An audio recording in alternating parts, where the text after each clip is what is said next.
सर्द रात, खाली सड़कें और कांपता हुआ एक रिक्शे वाला। ये कहानी है मजबूरी, खुददारी और एक ऐसे फैसले की जिसने एक रात में उसकी ज़िंदगी का रुख बदल दिया।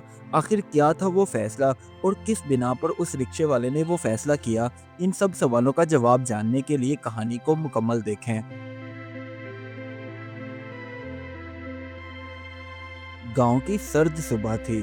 धुंध इतनी गहरी कि सामने कुछ नजर ना आए। वहीं एक गरीब रिक्शे वाला साकिब अपना रिक्शा धकेल कर दिन की शुरुआत कर रहा था। साकिब के कपड़े फटे पुराने थे और सर्दी इतनी ज्यादा थी कि हड्डियों में उतर रही थी, मगर उसके चेहरे पर मजबूरी की मुस्कुराहट थी और उस मुस्कुराहट के पीछे मुख्तलिफ सवालात थे, जिनमें आज सवारी मिलेगी कि नहीं, दिहाड़ी लगेगी कि नहीं। वो बेचारा गांव के बाजार में घंटों खड़ा रहा, मगर उसे कोई सवारी ना मिली। पेट में भूख और दिल में फिक्र दोनों थी कि बढ़ती ही जा रही थीं।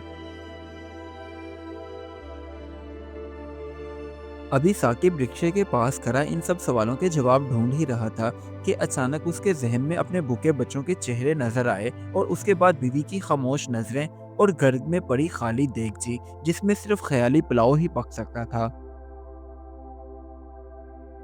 सूरज ढल गया, शाम हुई तो सर्दी की शिद्दत में भी इजाफा हो गया, जिसकी वजह से उसने फिर भी हिम्मत न हारी और वो वहीं साबित कदम खड़ा रहा कि कोई ना कोई सवारी तो आखिरकार मिल ही जाएगी।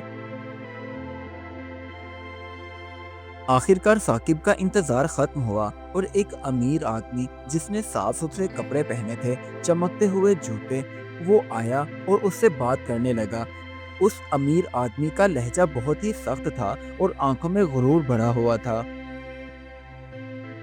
आखिरकार उस अमीर आदमी और साकिब के दरमियान किराया तय हुआ और साकिब ने उस अमीर आदमी को अपने रिक्शे पर बिठाया और चल पड़ा उसकी मंजिल तक पहुंचाने के लिए। सर्दी इतनी ज्यादा थी कि कानों को काट रही थी। जब वो अमीर आदमी अपनी मंजिल पर पहुंचा तो साकिब से कहने लगा, मेरी बात सुनो, अच्छे आदमी लगते हो मगर गरीब हो। मेरा एक काम करोगे? मेरे लिए गैर कानूनी काम करो तो मैं तुम्हें अच्छे पैसे दिया करूंगा। हाँ, तुम्हारे ऊपर कोई इल्जाम नहीं आएगा, ये मैं वादा करता हूँ। साकिब ने उस अमीर आदमी की अच्छे से बात सुनने के बाद नरमी और सब्र तहम्मुल के साथ साफ इनकार कर दिया। उसकी आवाज़ कांप रही थी सर्दी की वजह से, मगर ज़मीर उसका अभी भी मजबूत था। उस पर सर्दी का कोई असर ना हुआ। साकिब के मुंह से इनकार सुनने के बाद उस अमीर आदमी को इस कदर गुस्सा आया तो उसने साकिब को खूब खरी खोटी सुनाई और मजीद ये भी कहा, तुम गरीब होकर भी इतने नखरे दिखा रहे हो, तुम हमेशा भूखे ही मरोगे।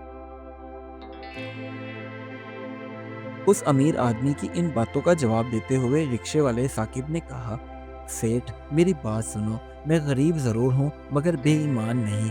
और एक और बात, गरीब होना कोई गुनाह नहीं है। मैं मेहनत करता हूँ, अल्लाह ने चाहा तो बहुत जल्द मेरे हालात भी बदल जाएंगे। आखिरकार वो अमीर आदमी तो चला गया, मगर साकिब रिक्शे के पास वहीं खड़ा हो गया। सर्दी थी कि बढ़ती ही जा रही थी, मगर साकिब ने घर जाने का ना सोचा। उसके जहन में यही था कि सारे दिन में सिर्फ एक ही सवारी मिली है। ऐसा करता हूँ, रुक जाता हूँ ताकि दो चार सवारियां और मिल जाएं। अब साकिब रिक्शे के पास खड़ा वहीं सर्दी से ठरठरा रहा था और दिल में ये भी उसे इत्मीनान था कि उसने किसी भी ऐसे काम की हामी नहीं भरी जिससे अल्लाह और उसके लोग नाराज हो जाएं।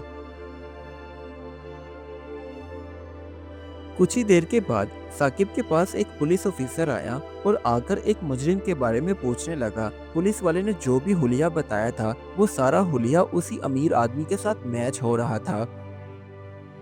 अब साकिब ने बगैर किसी खौफ और डर के सारा सच उस पुलिस ऑफिसर को बता दिया।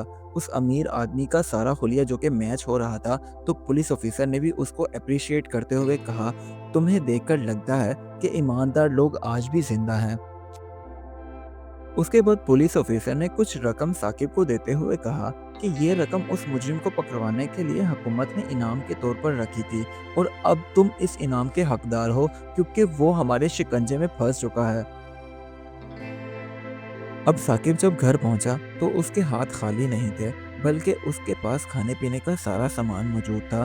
اس لیے وہ سر جھکا کر گھر پہنچنے کی بجائے سر اٹھا کر گھر پہنچا۔ اب ثاقب کی زندگی کی سردی ابھی وہیں تھی اور غربت بھی وہیں کی وہیں تھی، مگر اب وہ عزت کے ساتھ سر اٹھا کر جی رہا تھا، کیونکہ اسے اطمینان تھا کہ وہ کسی غیر قانونی کام میں ملوث نہیں ہوا۔ اس کہانی سے ہمیں یہ سبق ملتا ہے کہ سب سے بڑی کمائی جو سردی میں بھی زمین نہ بیچے وہی اصل امیر ہوتا ہے۔ Do like my videos and don't forget to subscribe my YouTube channel. Also press the bell icon.